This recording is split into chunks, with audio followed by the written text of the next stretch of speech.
जब हम आग लगाते हैं, जब हम बहुत ज्यादा गुस्सा होते हैं, तो फिर वही उनका मकसद हम पूरा कर देते हैं, वही हमें भड़काते हैं और हम फौरन भड़क जाते हैं और उनको मौका मिल जाता है, मौका मिल जाता है। इस वक्त देख लीजिए आप, यूपी के चुनाव में एक शख्स, बस दो ही मुकाबला रह गया और सब तो चली गई एक तरफ। यूपी के इलेक्शन का माहौल बस दो ही पार्टियों के दरमियान रह गया है, बीजेपी और समाजवादी पार्टी, और तो सब नील हैं। लेकिन एक ध्रुवीकरण करने की कोशिश कर रहा है, आतंकवाद से जोड़ने की कोशिश कर रहा है, मंदिर और मस्जिद की रट लगा रहा है, और दूसरा आदमी बिल्कुल खामोशी के साथ उस तरफ कोई तवज्जो ही नहीं दे रहा है, सिर्फ विकास की बात कर रहा है, नौकरी की बात कर रहा है, रोजगार की बात कर रहा है। हजार कोशिश करने के बावजूद, हजार कोशिश करने के बावजूद अभी तक कामयाब नहीं हो पा रहे हैं वो ध्रुवीकरण करने में। अल्लाह करे कि ये 7वें चरण तक इसी तरीके से हमारे उत्तर प्रदेश के लोग एकजुट रहें और ध्रुवीकरण का शिकार ना हो। अल्लाह करे कि उनको यह अकल मिल जाए। और मैंने तो ये दुआ की थी वहां यूपी में भी कि अल्लाह करे कि उत्तर प्रदेश के लोग भी बंगाल के लोगों से सबक हासिल कर लें, तब भी हमको बंगाल से जोड़ दिया। देखो कि मौलाना क्या दुआ कर रहा है, यानी बंगाल का मुसलमान जिस तरह एक हो गया, इस तरह यूपी के मुसलमानों को भी एक कर रहा है, एक कर रहा है, खुलकर ये कह रहा है, इस तरीके की बात है। आप तो जानते हैं कि मीडिया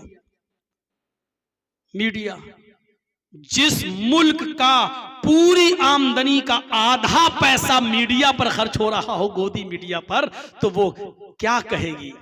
उत्तर प्रदेश में अभी मैंने एक भी तकरीर नहीं की और फिर मेरी दिखाई जा रही है। इससे ध्रुवीकरण करने की कोशिश की जा रही है कि देखो जिस तरह बंगाल में मौलाना मुसलमानों को एक करके आया है, उसी तरीके से उत्तर प्रदेश में हिंदू भाई एक हो जाएं। इस तरीके का मैसेज ये मीडिया के जरिए देने की कोशिश की जाती है और इसीलिए इसी का पैसा उनको मिल रहा है। तो मेरे भाइयों, हमें जोश में आने की जरूरत नहीं है। जरा गौर करो कि अगर आज कोई मस्जिद के बाहर अगर कोई शराब की दुकान खोल ले तो आपको बर्दाश्त होगा? नहीं होगा। और जहां मुस्लिम कम्युनिटी ज्यादा होगी तो वो दुकान में आग भी लगा देगी। लेकिन अल्लाह के रसूल के उस मंजर को देखो मेरे प्यारे साथियों कि मोहम्मद रसूलुल्लाह सल्लल्लाहु अलैहि वसल्लम की मस्जिद है। और कौन सी मस्जिद है? मस्जिद नबवी है। ओ मस्जिद जिसमें एक वक्त की नमाज पढ़ने का सवाब 1000 रकात के बराबर है। खाने काबा में, मक्का में 1 रकात का सवाब 1 लाख रकात के बराबर है। और मस्जिद नबवी में, मदीना में 1 रकात पढ़ने का सवाब 1000 रकात के बराबर है। एक हदीस 50,000 की भी आती है लेकिन वो ज़ईफ और कमजोर है, और 1000 वाली हदीस ये सही है। तो 1 रकात का सवाब 1000 रकात के बराबर मिलता है मस्जिद नबवी में नमाज पढ़ने के लिए। उस मस्जिद में अल्लाह के नबी अपने चंद सहाबा के साथ बैठे हैं, चंद सहाबा के पास बैठे हैं और उनको समझा रहे हैं, नमाज सिखा रहे हैं, उनको दीन के कुछ उलूम उनको सिखला रहे हैं। इतने में एक देहाती, एक अराबी आता है, उसको बहुत तेज पेशाब लगा हुआ है। वो आता है, वो नहीं समझ पाया, दरवाजा खोला, इंटर हो गया। उसको नहीं मालूम कि मस्जिद, उस जमाने में मस्जिदें ऐसी नहीं होती थी जैसे आज हमारी आलीशान मस्जिद। मीनारा लगा दिया और मीनारे के ऊपर बत्ती चमक रही है और दूर से ही पता चल जाता है कि ये मस्जिद है। उस जमाने में मस्जिदों का पता नहीं चलता था। एक घर की नुमा बना दी, दीवारें खड़ी कर दी और खजूर के पत्तों की छत डाल दी, पता ही नहीं चल रहा है कि घर है कि मस्जिद है। तो वो नहीं समझ पाया, आया मस्जिद नबवी के अंदर घुस गया और आते ही उसकी एक बीचों बीच मस्जिद में जाकर पेशाब करना शुरू कर दिया। सहाबा उधर बैठे हैं, इसने इधर मुंह घुमाया और पेशाब करना शुरू कर दिया। सहाबा ने पीछे मुड़ के देखा कि एक देहाती मस्जिद में पेशाब कर रहा, उठने लगे उसको मारने के लिए।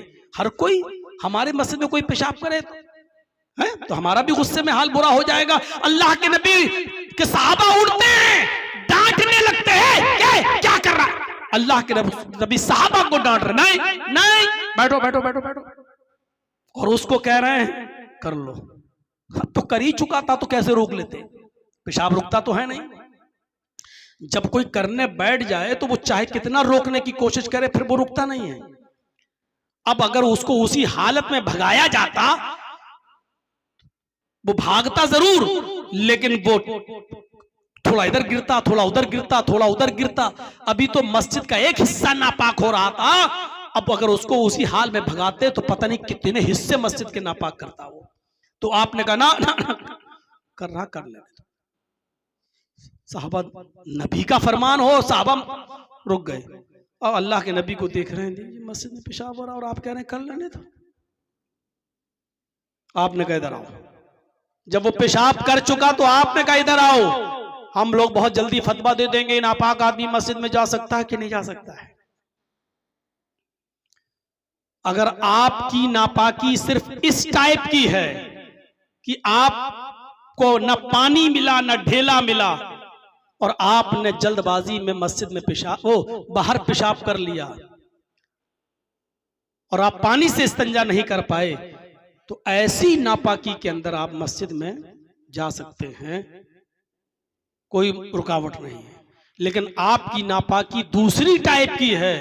दूसरी टाइप का मतलब यह है कि रात में सोते हुए अगर आपकी बदख्वाबी हुई है और उसमें आपका एहतिलाम हुआ है या आपने अपनी बीवी के साथ हम बिस्तरी की है, जुम्बी हैं, अगर आपकी वो नापाकी है तो ऐसी पोजीशन में आप मस्जिद के अंदर दाखिल नहीं हो सकते हैं। दोनों में थोड़ी सी कंडीशन का फर्क रखिएगा। तो अभी तो वो नापाकी इसकी ये थी, अब रात में बीवी से मिला कि नहीं मिला वो कौन जानता है, कौन देखा हुआ है। तो इसलिए तो जब तक आप जानते नहीं तो आप कह नहीं सकते, हुक्म नहीं लगा सकते। तो आपने देखा इसने मस्जिद में पेशाब किया, आपने जब पेशाब कर लिया साहबा दौड़े, आपने उनको रोक दिया। जब वो पेशाब कर चुका तो आपने उसको बुलाया कि इधर आओ। वो नबी के पास आया और बैठ गया और आकर बैठा तो अल्लाह के नबी ने उसी की आंखों के सामने एक सहाबी से कहा उठो। वो उठे, कहा क्या हुआ? कि पानी भर कर लाओ। वो पानी का एक डोल है इतना बड़ा, कुएं से खींचा और भर कर लाए।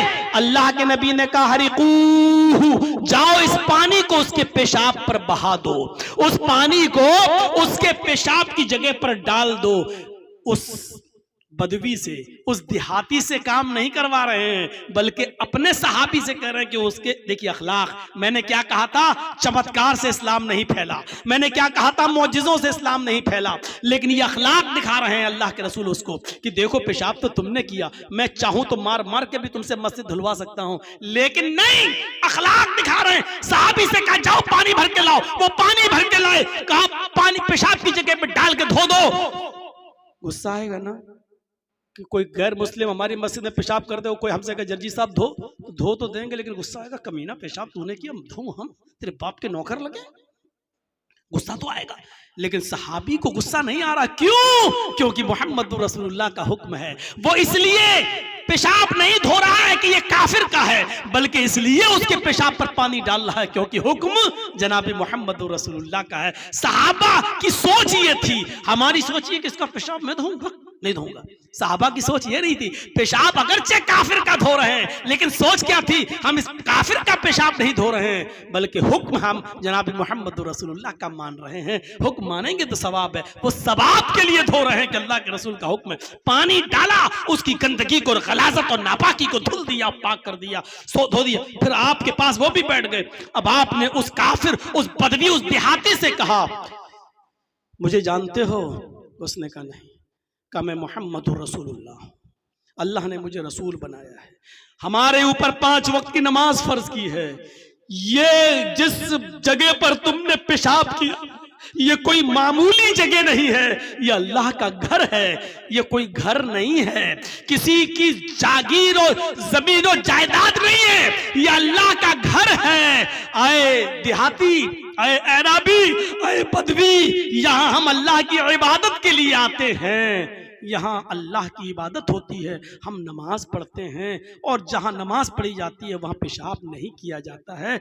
आइंदा ख्याल रखना, आइंदा इस मस्जिद में कभी पेशाब, अल्लाह की घर में पेशाब मत करना। किसी भी मस्जिद में, यानी जहाँ भी इबादत हो रही हो, वहाँ नमाज हो रही हो, वहाँ तुम पेशाब मत करना। जाओ, इतनी सी गुजारिश है तुमसे। नबी की हुकूमत है, नबी जिम्मेदार हैं, सहाबा पूरा का पूरा कंट्रोल में है, मार सकते हैं, उसको बंधक बना सकते हैं, अरेस्ट कर सकते हैं, नाटका बंद कर सकते हैं, सब कुछ। लेकिन अल्लाह के रसूल ने क्या कहा? पेशाब भी सहाबी से धुलवाया और उससे क्या कहा? मैं अल्लाह का रसूल हूं, मेरा नाम मोहम्मद है, मैं अब्दुल्लाह का बेटा हूं, अल्लाह ने रसूल बनाया, इसलिए मैं मोहम्मद इब्ने अब्दुल्लाह के साथ साथ मोहम्मदुर रसूलुल्लाह भी हूं।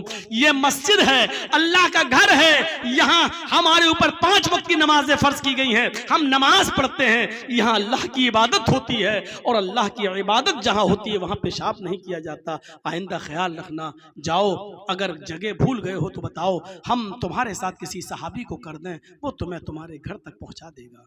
कहा नहीं, घर जानता हूं, रास्ता मालूम है।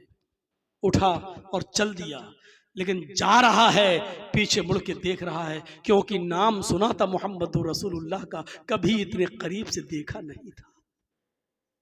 देख रहा बार बार, फिर जाता है आगे, फिर पीछे पलट के देखता है, उसके चेहरे की लकीरें बता रही थी कि वो घायल हो चुका है नबी के अखलाक को देखकर।